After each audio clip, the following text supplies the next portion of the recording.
question. Oh, we're very thrilled to have you guys here. It's amazing, and I know this is like your first time here, diba? As you mentioned during your plug. So we'll get to that question in just a bit. Pero sa ngayon, sige, I'll give Millie G the honors of asking the first question, directed, of course, to Pablo. Pablo, I wanted to ask you a question. Your EPs have showcased a range of styles, right? From ballads to high energy pop. How do you decide on the musical direction of each release? The musical direction, before we plan our whole EP, nagkakaroon po kami ng matinding brainstorming kasama yung buong team. And What is this, po, from the writing all the way to the production itself? lahat po, and all encompassing, like yung music videos, yung concept ng mga kanta na ilalabas namin, how many songs will be ballads, how many songs will be this type of music. So from there, we assess kung ano yung nasan kami sa career namin, sa journey namin. So if what we're feeling right now should be aligned to what we're going to release. So Okay. for example, we want to release, we're feeling, if we want to impart a message about the importance of time, Alright. yun po dun po kami magbabase kung ano po yung gusto namin ilabas na music. Kumbaga nagkakaisa naman kayo. You guys are working as a team, no? Hindi po kami nagkakaisa, sa totoo lang po. Madalas po maraming discussion, pero syempre po, in a team, kailangan merong compromisation, di ba? Okay. Kailangan for ano ba yung goal ng grupo, yun naman po palagi. Hindi siya goal It ng has to artist. be a total collaboration Yes talaga, po, diba? yes po. Na everybody accepts. Yes, Of po. course, okay. Yun, Diba, kaya po namin nabuo yung EP, nag-create kami. First time po namin maglabas ng rock song na galing po kay Ken. Excellent. So parang kumukuha po kami ng fragments of each member. Alright. Kasi po mahirap po yung grupo na parang magde-decide kami, kailangan mag-a-agree lahat. So ganito lang gawin natin. O ikaw, pili ka ng isa, gagawin natin yan. Pili ka ng isa, gagawin natin yan. So that parang everyone is happy or parang gets to experience each member's thoughts and feelings po. Ganun po siya. Excellent. So at least everybody has a say kahit papano. So that's good. That's good. All right, guys. Another question here. This one's for Stel naman. So Stel, first of all, guys, I gotta say congratulations. You guys have done so Thank much you. for the Maraming Philippines, ha? salamat po. Hindi lang para sa inyo, kundi para sa buong bansa natin for representing, di ba? Congratulations, guys. And with that, you've made history as the first Southeast Asian act to chart sa Billboard, di ba? Billboard Social 50 and Next Big Sound. And ang dami pa nito. You've got a lot under your belt, pare. How does it feel to represent the Filipino? Lalo na yung music natin, pare, on stage. Grabe. Di ba? So, yung pinakamabigat na tanong. Actually po, every time we receive an achievement, talagang, syempre we feel happy, honored, and super proud po. Hindi lang sa aming lima, but of course, sa team po namin. Kasi hindi naman po namin magagawa lahat ng to without the support with them na kasama namin everywhere kami pumunta. And, syempre hindi po mawawala yung fans na nandyan. Parang lahat po ng achievement kasi na to, hindi siya mangyayari. Di ba po may kasabihan tayo, hindi naman po andar ang barko kung walang nagpapatakbo nito. Mismo. So parang, Captain! Oh, hindi po kasi di ba kung kaming lima lang po, hindi po siya uusad eh. Mm. Pero kung wala yung mga taong naniniwala, sumusuporta po sa amin, hindi kami magkakaroon ng fire to do the things that we wanna do pa. iba talaga pakiramdam rin if they sing it back to you, no? Opo, parang kahit po yung mga Diba? ibang lahi din, na parang they love our language, even our culture, they try to understand us. Malaking bagay po yun kasi hindi lang naman po to about music eh. This is something we wanna share not only to our fans but also outside the Philippines na hindi lang music yung gusto nilang marinig from us, even our story. Now, openly kami i-share. Kaya I think people can really connect to us and they really understand what we wanna say through our music. And I think we are not only representing Filipino music, also our culture and yung paniniwala namin na I think it's time that Filipinos really deserve the spotlight kasi we can really propel in every aspect kasi we're very talented and marami tayong alam gawin. At alam natin na kahit sa parte ng bansa, there's a lot of Filipino po talaga. Yes, and we've had already a lot of examples that you guys already know, syempre, in our history, di ba, na who have been world-renowned. Yes. And just like yourselves, congratulations na rin. Thank you. Galing. Thank you. All right, I think Millie has another question here for you. Yes, let's talk about the word simulat wakas, and I wanted Josh to answer this one. So, because it means end and beginning, right? What story are you telling to this concert series? Bakit siya simulat wakas? Mahaba po ito eh. Meron pa ba tayo ano? Pero to Okay make lang. it very parang short lang, siguro yung buong it started syempre with the idea of Pablo po with the trilogy. So from before po ano kasi siya nag-start po kami sa pagsibol. Okay. So germination and then pagtatag po. Yung pagsibol is ano nga bang ano natin doon? Question mark. Then Pagsibol? yes po pagsibol or paano po natin yan ano. Tapos yung exclamation mark is the next ano po para ginamit po namin for the symbol. Doon yun naman po yung pagtatag. It means parang syempre po pagtatag po talaga kung paano si SB19 kasi po noong una nagpapakilala po, then pangalawa po parang this is SB19. And then po doon na po tayo sa simula at wakas, bumalik po ulit sa seed or doon sa fruit kasi po yung question mark is the germination, yung pagtatag is the tree, tapos po bumalik po doon sa fruit or seed. Tapos kaya po siya naging simula at wakas kasi it's a cycle po. So parang regeneration nga. Yes po, Diba? kung saan Or reincarnation, I would say. kung saan nagwawakas, doon din po nagsisimula. So, Yeah. hindi po, talaga siya doon natatapos, pero doon po namin ni-revolve yung buong concept for the entire EP. So, ayun po. And the concert itself po, ayun, marami pa pong explanation, pero yun po yung main idea.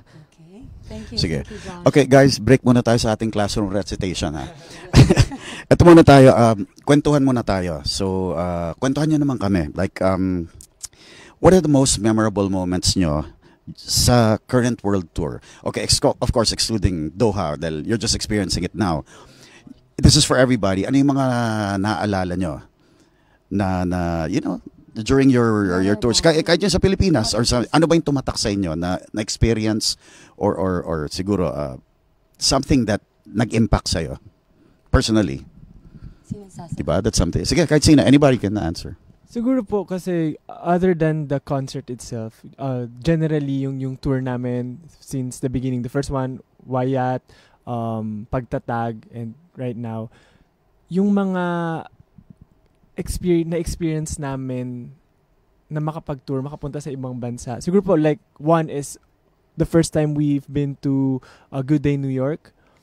It's such a big milestone po for us kasi kumbaga parang it's a public televised program sa New York. Tapos po after namin nun, paglabas namin, even the police na nakasalubong namin, tinanong na parang, kayo ba yung nasa Good Day New York? So parang, sobrang laking...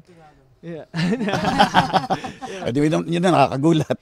So parang ang laki ng nararating nung simpleng parang part lang siya nung tour namin, pero ang daming nangyayari. And also seeing good culture, yung environment, yung scenery ng ibang bansa, mas nakakadagdag siya ng inspiration na kaya natin tong parang ganito pala dito sa ibang bansa.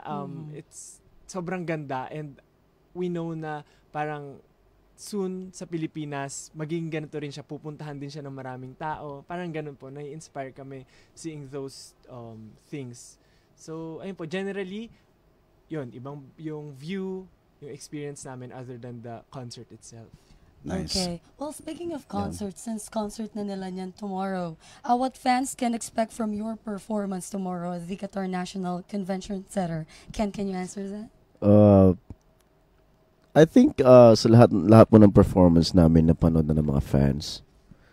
And this time, kasi kung ano yung perform namin sa Philippines, yun lang din po yung dinala namin sa dinala namin sa iba't ibang parte ng mundo. And there's not much there's not much changes pagdating sa performance namin. But what they can expect is 100% best na performance na ipapakita namin sa kanila every time na mag-perform kami. And we will try to accommodate everyone as much as we can. Kasi mahirap kasi, for example, like yung fan service namin, medyo nahihirapan kami mag-accommodate sa lahat kasi madami, di ba? But, you know, as much as we can, we'll really try to, you know, anuhin sila. Cater. Yeah. Right? Kasi, malapitan man lang. Yun yung gusto namin gawin talaga. But, you know, for everyone's safety, minsan, kami, medyo, muna kasi, mahirap kasi magtutulakan sa harap, ganun. So, may mga maiipit, ganun. So, yun yung gusto namin iwasan. So, Okay. Ayan, so, all right, yeah, guys, let's keep it light on this one. You know, Doha is known for its vibrant Filipino community and laki na dito. I think we're about 250,000 more or less. Yeah, and growing. And you guys have, yan, ang camera natin. Our Facebook live fans are watching right now. So, any message, any special message that you guys want to send to our fans out there na nanonood ngayon? And also, invite everyone to Yeah, watch invite na rin. tomorrow. Yeah, invite them na rin. hello po sa inyong lahat dyan, sa lahat ng mga nanonood. Magandang araw po sa inyong lahat. And I hope that you guys are having a good time listening to us while we're discussing something sa interview na to. I hope na nag-enjoy kayo. And, you know, sa mga pupunta po sa concert namin dito sa Qatar, National Convention Center, magkita-kita po tayong lahat and mag-enjoy po kayong lahat. That's tomorrow. Yeah, tomorrow 8 p.m. Yeah, tsaka may mga tickets po na available sa lahat po ng gustong manood. Pwede po kayo mag-avail ng tickets. Sa saan dyan? Ayan, sa... Wait. Qtickets, Qtickets.com and Qtickets. /Syria. Yeah. Thank you. Okay. Sige, brother, Thank you for that. would you like to invite them your way? Yes, syempre po, tomorrow magkita-kita po tayo. Make sure po namin na magiging unforgettable po yung experience nyo. Syempre, especially sa mga kabayan natin dito na namimiss na ang Philippines at ang mga performances na ganito. I-make sure po namin na it's gonna be worth your time and syempre your efforts. Yun lang po, maraming salamat syempre para sa mga 80 namin. Okay. Lastly, can we just ask them to say you're listening to Kabayan Radio and Lulu? Yeah. Pero wait, they might have some more messages. Sige, go ahead, bro. May message? Yeah, you have any more messages? Okay na kayo? All right. Yeah, It's still gonna go somewhere after this. Yeah. Sa lahat po ng 18 na nanonood ngayon and also mga kabayan natin, sana po ay masuportahan nyo ang musika ng Pilipino. You could listen to SB19. Puntahan nyo lang po ang mga social media accounts namin, SB19 Official or Official SB19. At syempre po, yun nga, bukas na ang concert namin here sa Qatar. And hindi lang yan dyan natatapos ang simula at wakas kasi meron pa po kaming Bangkok and Oceania leg. Sana po ay mabisita nyo rin ang aming social media for that. Alright. Thank you. Also, by the way, later, why don't you tell them to for the press we're the press inviting you con? guys to come over din sa may Mall of Qatar for 7 p.m. para sa ating press con. Magmamalling kami. Nila pa. Okay, thank you, Ayan. SB19. SB19, thank you so much. You know, your collaborations also with the other artists are just amazing. Congratulations. Keep on doing what you're doing, pare, and good luck, man. I mean, we wish you all the best. We'll see you Nakasuporta kami later. lahat sa inyo. Say Kabayan Radio 94.3 bye. All right. Yeah, Kabayan Radio 94.3. You're listening to Kabayan Radio 94.3. 1, 2, 3. You're listening to Kabayan Radio 94.3. All right. So, guys, FB Live, thank you so much for joining us. SB19 and, of course, Kabayan Radio, hand in hand right here. We'll see you at the Mall of Qatar and we'll see you at the concert. See you. Bye. Thank you. Kabayan Radio.